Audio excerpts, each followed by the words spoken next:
this. We were going to really, truthfully, the staff, everything like that. I know we have a responsibility to community, but I did not want to put that kind of responsibility on the staff with everything that's going on. Families are really going through things, but we have an election coming up. We have a primary coming up. And because of that, we're going to strap up this Zoom or this, you know what I'm saying? We're going to figure out Zoom, Skype, what stream, whatever we got to do, FaceTime, whatever we got to do, we're going to figure it out. But we are here to, first of all, we feel like we're going to concentrate on the office of coroner with everything that's going on right now. I think this is the time to make sure that, that we've checked all our bases.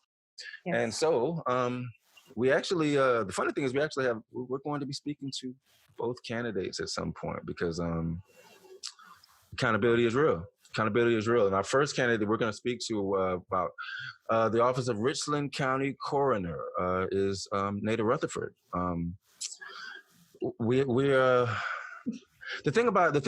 will say, just to preface everything, the pushback I got about backing or trying to push everyone to look at the coroner's race was that, well, what's wrong with the coroner we got?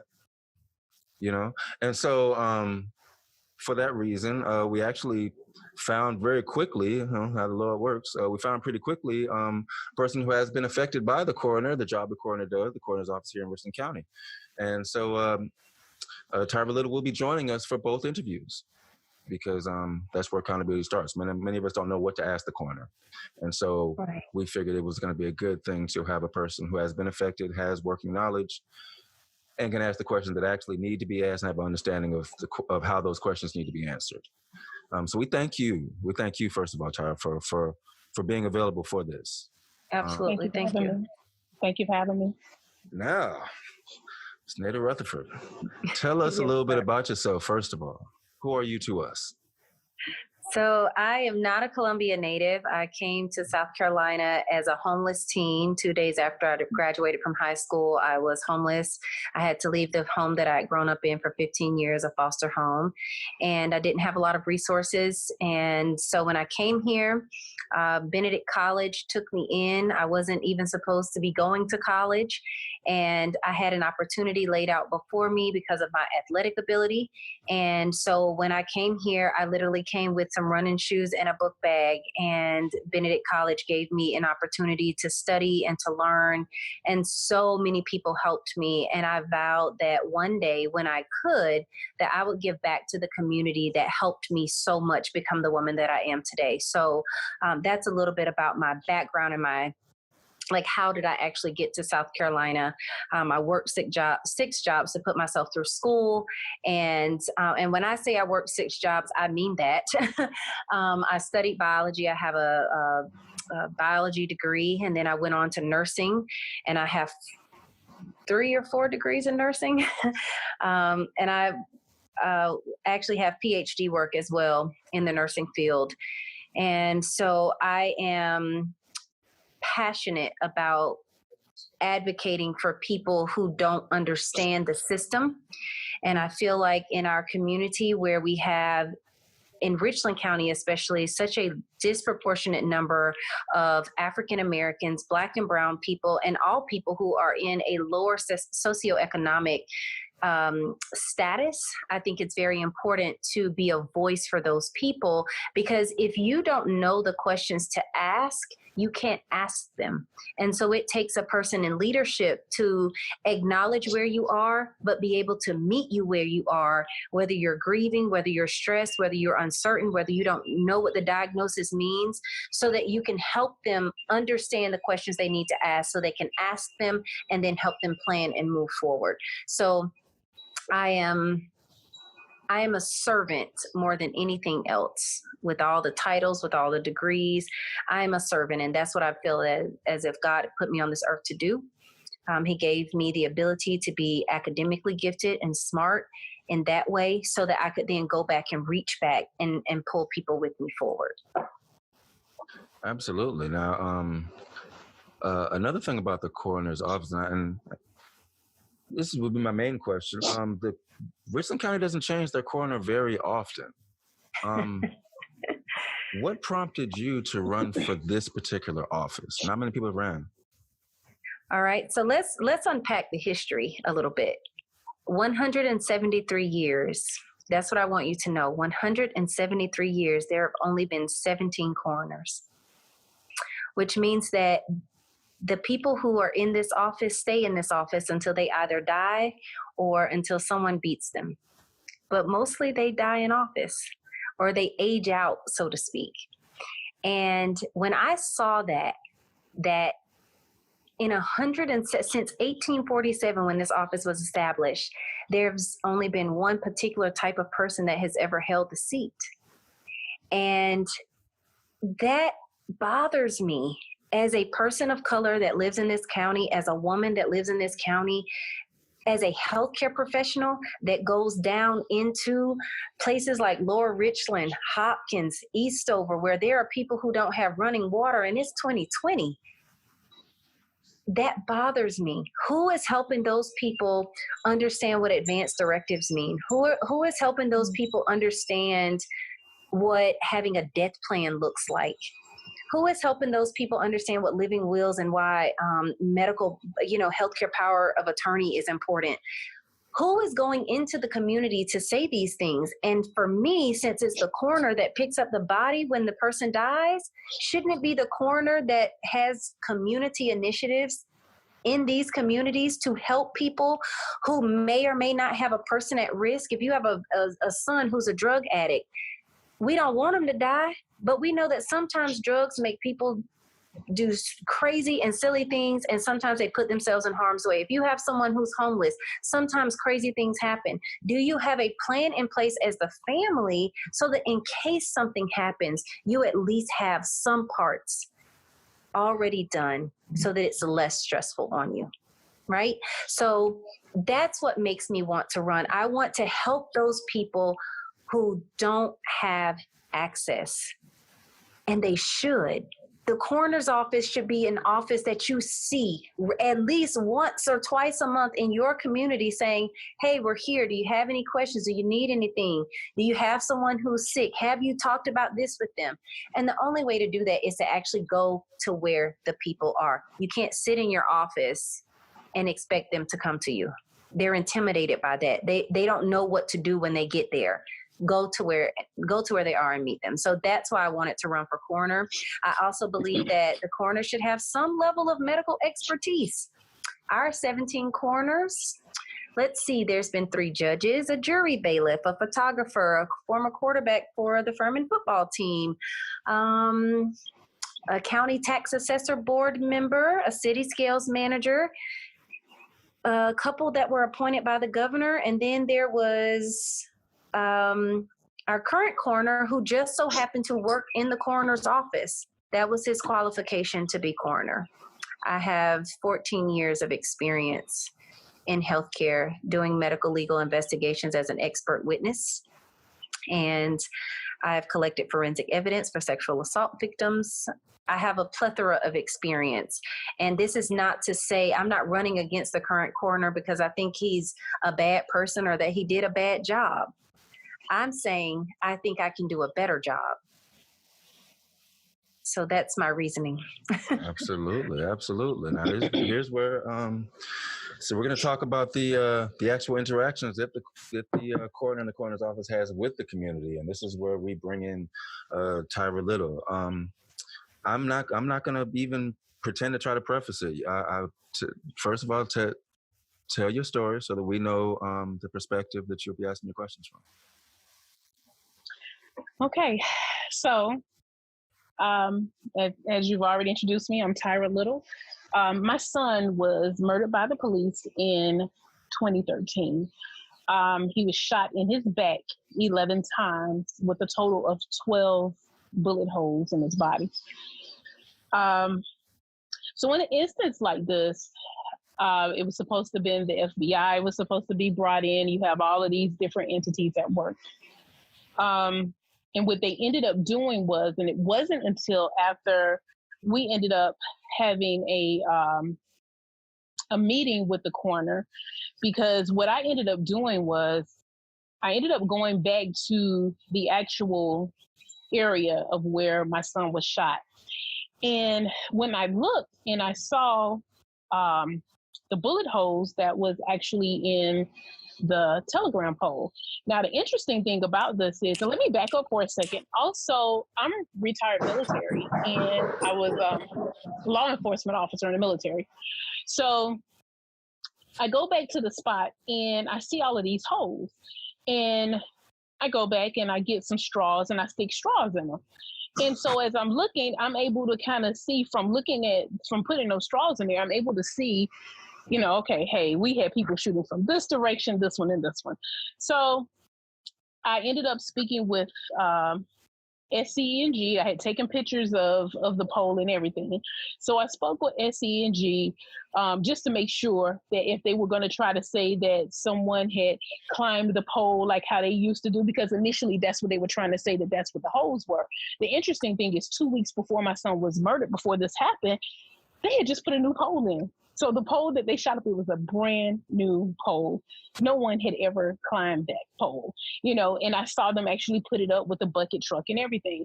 So we go down and meet with the coroner because, for one, it took forever for them just to even tell me how many times my child was shot. So we go down, talk with them, show them the pictures. And they were very, in the beginning, not really forthcoming with a lot of the information, because they were they actually initially sent out one of the assistant coroners at the time. And at the time, I cannot recall his name right now, but he's deceased at the time now. But they brought him out. He came out and he talked with me and he was like, there's more investigations. I'm like, okay, well, I have questions, couldn't really get those answers. So when I finally did go down, sit down, talk with them, show them the pictures and everything, they're looking and he said, well, Gary states that they were going to send out their forensic person to come and to re-examine the pole. So I said, well, I want to make sure that I'm there. So let me know when you get there. Let me know so I can let me know when you come in so I can meet you there. Well, lo and behold, they said, well, we'll come and pick you up. They come to pick me up, but guess what? The gentleman is already out there. He's already digging in the pole. So there was no one there when he got there. So, the coroner is supposed to be the person, the voice that speaks for the deceased. However, as a mother of the son that was murdered, I don't feel that the voice of him was actually heard. You go ahead and you send the guy around here. They're already digging in a pole before I even get there. So to me, I have a problem already because to me that's a trust factor. You could have at least waited until we got there. You could have made sure that we all arrived at the same time, but you chose not to. So they go ahead and, dig through all of this. So then they ended up deciding that they're going to have a coroner's inquest. Now, most people have no idea what a coroner's inquest is. Right. Mm-hmm. You're like, and how we even found out that they were going to have a coroner's inquest. They had a conversation and the news truck turned up in my mom's yard and goes and knock on her door, and telling her, okay, well, they're having a coroner's. My mother didn't know anything about this. No one notified us and told us. They didn't even talk to the attorneys about this as well. We find out through the news that they're having a coroner's inquest. That's not what you do when you're supposed to be speaking for the deceased person. We should have found that out from the coroner's office. So, long story short, we talking to them about this coroner's inquest. And so with that, you have 6 jurors. Mm-hmm. Well, you have 6 jurors. So normally people would think, okay, well, if you're going to have a jury, that you would have a judge. There's no judge at a coroner's inquest. The coroner sits in the seat of the judge. So again, we weren't prepared for that, didn't know that. So now the question that was asked, okay, well, when you get ready to select these jurors, we want to be present for you to select the jurors. We want to know exactly how you're going to pick the jurors. Okay, well, you can come down. So the date that they were supposed to pick the jurors, I'm down there at Richland County's at the office, waiting for them to pick the jury, and I'm waiting around, going, hey, I'm here. They're supposed to be picking the jury. Well, lo and behold, they went ahead and selected a jury without any representation from the family. And they went and they picked them by their voter registration. So to me, that wasn't fair, you know. So the coroner's office and the solicitor's office, you sit here, you pick the jurors. We're not there, but you're looking at the way that these people vote as to how you're gonna, you know, who you're gonna pick to be on the coroner's inquest. So moving forward to the coroner's inquest, you get here, we see Gary White. I had no idea that he was going to be sitting there in this, you know, in the seat as if he was a judge. He's sitting here, and at no time can we object to anything. So literally, the coroner's inquest was set up, as far as I'm concerned, and what was demonstrated to me, to benefit the police officers, because there were no objections. Gary knew that I did not call the police on my son. He knew that it was my mom that had called. Gary waited. He allowed the solicitor's office to open up with their opening statement, saying things that he knew that wasn't true. You know, he even told us that there was that my son never fired a weapon at them, any of this. You know, they're looking, when you look at the pictures and everything is laid out, statements, things just did not line up. However, you know, you go on with this, I call it, because to me, as far as I'm concerned, it was a kangaroo court. We didn't get a chance to say anything at all. There was no objections. So it's like, what are we doing here? What are we doing? You know, and then what they did was they waited until after all of the news media left to have the one person that could actually clear my name and state she never called the police. You wait till after the news media left. And it was one gentleman there, an older gentleman that's a reporter. He came to me, he said, I hope that y'all are not going to allow them to get away with this. He said, I have never in my life seen something so one-sided before. So to me, the voice of my son was not heard. His interest was not, he didn't represent him at all. He just wasn't represented. And so, you know, when you say that you're speaking for the deceased, you really need to be doing that. To me, it looked more like it was a conspiracy between the solicitor's office and CPD and the coroner's office. They were all in cahoots. Okay.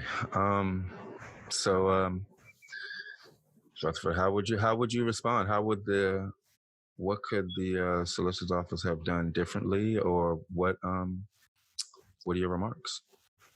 So I am not an attorney, and so I can't speak to what the solicitor's office could have done, but I can speak from a healthcare perspective, which is my area of expertise, to say that anytime you have a high-profile case or any death, really, and there is question as to whether law enforcement is involved, that you have to have someone who can objectively, independently review the case in a way that is not biased towards the police.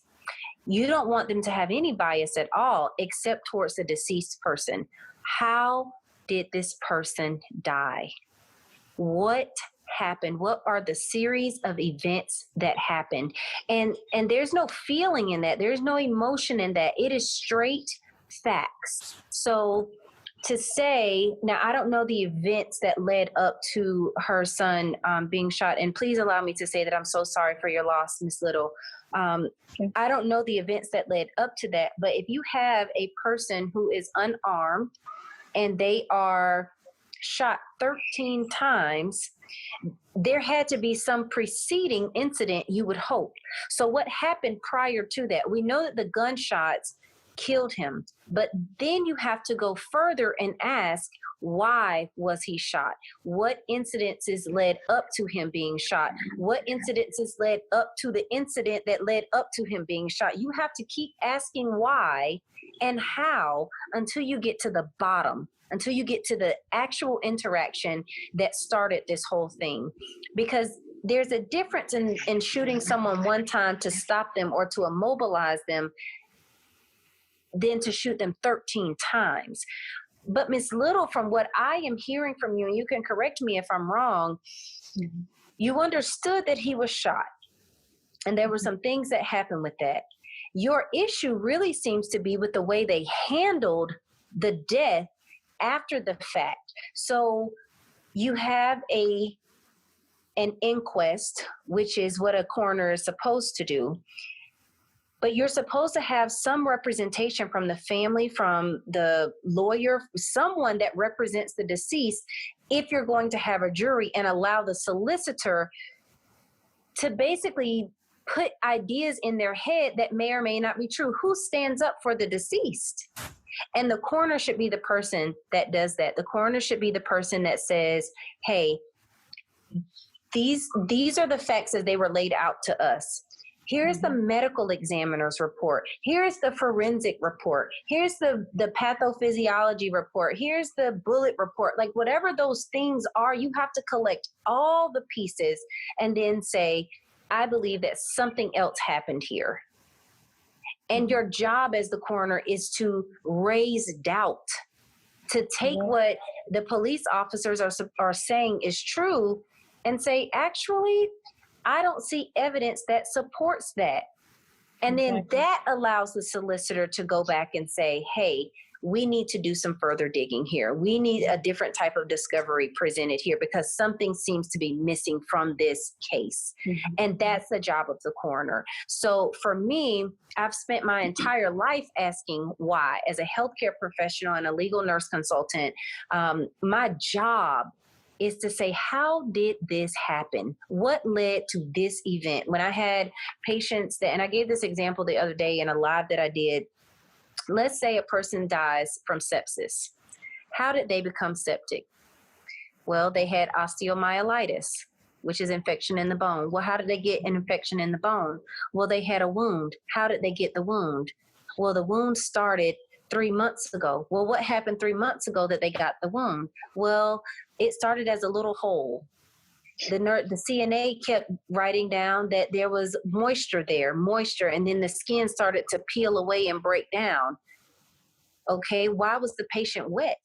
Who didn't change their diaper? Who didn't turn this patient and check them? So do you see what I'm saying about the layers of things? Yes. It's not just that they died of sepsis. No.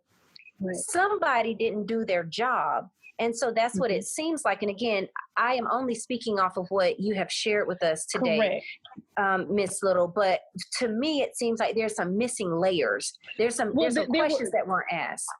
Correct. And there were a lot of things to where it was, again, they allowed things to be manipulated. Now, here's the thing. My son did have a gun, but the gun was in his pocket. And when he saw the police, he began to run. And so when you listen to the audio from the police and when you read the statements of what they're saying, you know that it's not true, because you hear them asking, well, where is he? Where is he? But then in their statements, they're trying to say that he actually was running.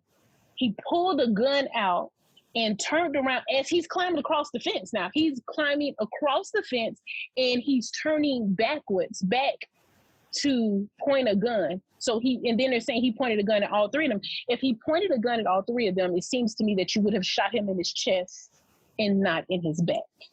There is no way, when you look at the gravity and even how the fence that he went across, how all of that stuff is set up, there's no way in the world that he would have been able to scale a fence and turn back around backwards. And then you still end up shooting him in his back. So there were a lot of things as to how they allowed the police officers just to present themselves. And again, to me, it was set up just to allow them to get off. The right questions weren't asked. And again, we couldn't object. There was nothing that we could say because, as you know, with a coroner's inquest, I mean, it's ran one way. Right. You know? Right. And so if you're truly going to be the voice of the victim, be the voice of the victim. Be fair. You know, don't get into cahoots with the solicitor's office, because actually what should have happened was it should have went to the grand jury. It should have went to the grand jury. And I know you're not here to debate that, the legal side of that. But however, my thing is, if you are going to be the voice for the victim, be the voice. Don't be in cahoots. Mm-hmm. You know, don't do that. Don't allow it to be one-sided. Yes.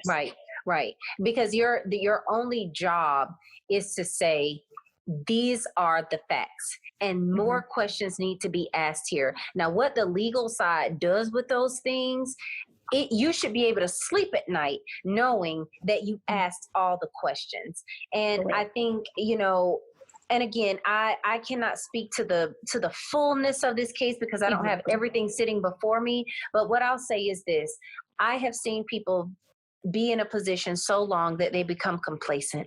I have seen people be in positions so long that they don't remember why they started something. They don't remember that they have to still earn every single vote, every single trust from the citizens that they're supposed to serve. And for me, that's my goal. I don't want to become complacent. I want people like you, Miss Little, to come to me and call me out if they feel like I'm being complacent, to say, hey, we put you in office.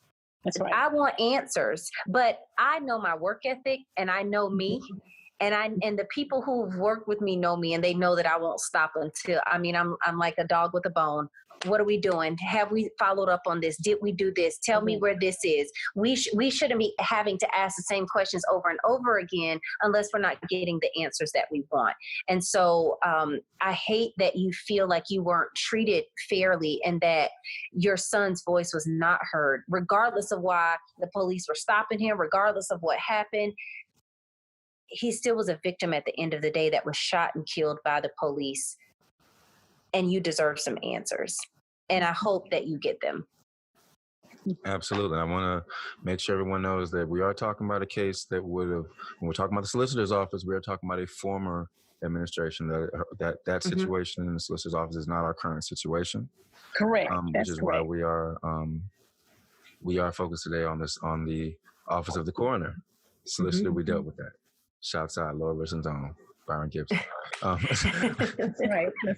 But this is the reason why we have to get out and vote. This is the reason why when things like this happen, there has to be a voice. It has to be heard, because you cannot allow, if you continue to have people in office, again, it's like I said, they people become lazy.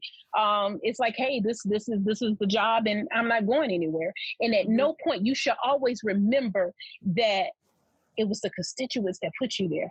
Votes put you in that office. And so if you are here to serve the people, that's what you do. You're not here to side with anybody. You're here to do what's right, Right. And no one should walk away from their feeling that they weren't represented.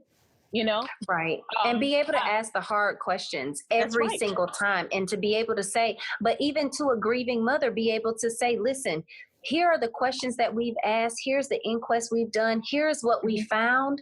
And even if the questions don't necessarily feel good to her, be able to say, we did a thorough investigation, and feel good about that. And for that mother, that even though she's grieving, be able to walk away saying, I know they did what they could.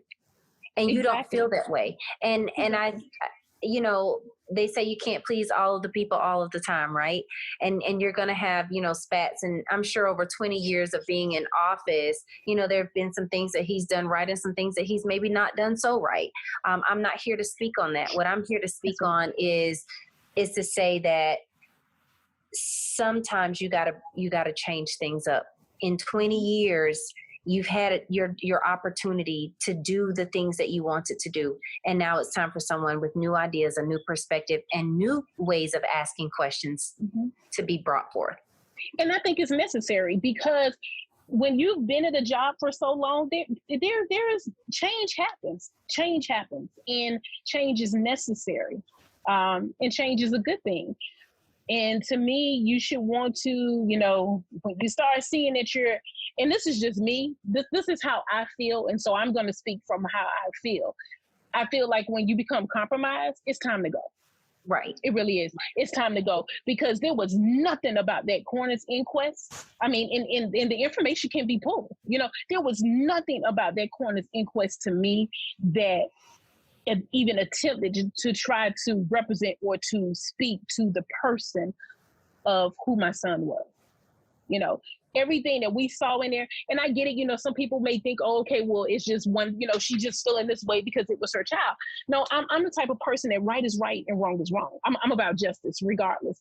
And You know, you could look at this when I had people who were in the courtroom coming to me saying, you could see people sitting in there shaking their heads. It was like, I have never seen something this one-sided before in my life. It was a one-sided proceeding. It was, you know, and then to sit here and you allow them to start off with lies that you already knew. The opening statements were lies, and you knew that they were lies, and he didn't even, you're the only person that could object or that could say something or change it, but he did not, you know. And then he came to me between one of the breaks asking, well, you know, how do you feel? I said, Gary, you knew you were wrong. You know, you allowed them to open up with statements that we already knew that were not factual, but you still allowed them to do that. Well, Solicitor Watts will be on an interview of his own, and we look forward to him answering Miss Little's questions thoroughly. Are there any other questions that you would have for who would be the future solicitor with the votes all tallied? Future coroner. No, don't make me the solicitor. Future coroner. Sorry, I keep on. Sorry. Shouts out, Byron. I'm sorry. Please don't make me have to go to law school too. I got do you have any questions for who would be the future coroner, Ms. Little? Just as a coroner, you have to remember, my thing will be this. How would you make sure that when you get into tough times and maybe you're presented with an opportunity to, to be compromised, how would you make sure that you stay grounded and that you remember that you're here for the people? What would you do? Mrs. Little's name would come into my head. Every single patient that I've ever cared for who has been compromised, who has been neglected or mistreated or had medical malpractice, for the victims that I know of in adult protective services that I've had to stand up for and speak out for. See, I don't have an issue with integrity, because integrity is what you do when no one else is watching. And I can tell you from experience and I mean, I could call a number of professionals who have worked with me to tell you that even when no one is looking, I am there. And so I don't have a problem with that. My problem is sometimes saying, okay, you got to let this relationship go. You know, you can't stay attached to every single patient. You can't stay attached to every single family. But that's how I stay connected. That's how I stay grounded, because it's people like you. It's people like every other patient and family that I've helped. It's moms who I've helped in the ER whose children have died after we've done 60, 70 rounds of CPR trying to revive them. And I still reached out and said, hey, how you doing? I know I can't bring them back, but how you doing? How you feeling? Do you have what you need? Can I connect you with somebody that can help you with that? I can't help you with it, but I can try to find you resources. So for me, the people keep me grounded. I don't need some barometer to tell me if I'm swaying one way or the other, because I know why I'm here. I literally tell people when they ask me what I do, I tell them I'm a servant. Most people didn't even know that I had a nursing degree, because they see me giving clothes to the homeless or helping foster kids in college. That's how I stay grounded. So integrity has never been a thing, an issue for me. Being compromised has never been an issue for me. So I hope I answered your question. Those are not things that bother me. What I could see is that maybe there's a heavy caseload and I want to be thorough. And so it may take some time. That's where I see as an issue for me. Like, okay, these are things that we're trying to work on and I want to do the best job. And so I need everybody else to hold on while we handle this. So, yeah, I don't have an issue with integrity. Okay. Now I have one other question too. Yes, so ma'am. What would you do different to make sure that people, for one, making sure, like I explained to you, the notification process we found out from the news, just to make sure that people are notified, but also explaining what the coroner do. How would you get out here and educate? Because the public really they don't know what the office of the coroner do. They really don't know. And so here it is. You have people that are voting I'm guilty myself. We're voting for a position and you really don't know exactly what all the coroner do, or you assume that what a coroner just come by and just picks up the body, That's but not it's true. so much more. Yeah, it's so much more. So it has to start with the community understanding who the coroner is, what the coroner do, and the services that is offered. How do we educate the public on this? So I have a plan. So I believe that the Black church is still a pillar in the community, and that most churches are pillars in their community. And like they did in the 80s with the AIDS crisis, like they did in the 2000s with hypertension and diabetes and outreach, I believe you have to start with where people are. I said that in the beginning, you got to go to where people are. And so I would like to go to churches and organizations and community groups and let them, hey, I am the coroner. Here is what I do. Do you have questions? But not going one time, getting with the health ministry in those different communities and saying, now you have a direct line to me. So if someone in your community is affected negatively, I want to hold the deputy coroners responsible, because most of the time it's them going out to those scenes and doing those things. So how do we hold them accountable? How do we say to them, hey, I need you to make sure that this family doesn't have the name to just one funeral home, that they have a list of all the funeral homes, that they don't just have a list of this person or that person. They have everyone that could potentially help them during this difficult time. So I think holding people accountable, being transparent about the office, and then allowing the community to come into the office to be able to take tours and to be able to ask questions. But the community should know the face. People have seen the name for 20 years. Do they know the face? You should know the face of the public officials that you elect to office. Right. I promise you, you will see me. I promise you that. Just like they see me now in the community, you will see me. Absolutely. So people looking to find more information about you and your campaign, where do they need to be researching? They need to go to rutherfordforcoroner.com, RUTHERFORD, the number 4, and coroner, CORONER.com. My qualifications are listed there. My education is listed there. Some pictures of me out in the community. I do not do a good job of talking about the stuff that I do, but we really tried to pull some things together, because I just believe in working. I don't need a lot of praise for that. So if you have questions, you can call me, you can talk to me, you can, I think our number is listed right on the website.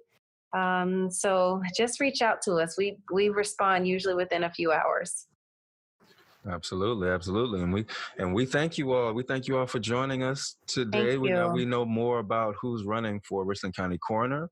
Yes. We know more about what the coroner does, and we look forward to see what Mr. Watts has to say about what we just talked about.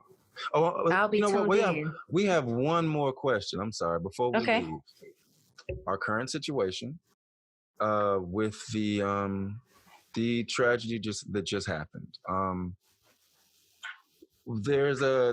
Explain to us what I don't fully understand. I'm hearing something about a medical examiner report or something like that. What is that? Lord. What is going on with that? It's just real quick so that we can have an understanding what that is.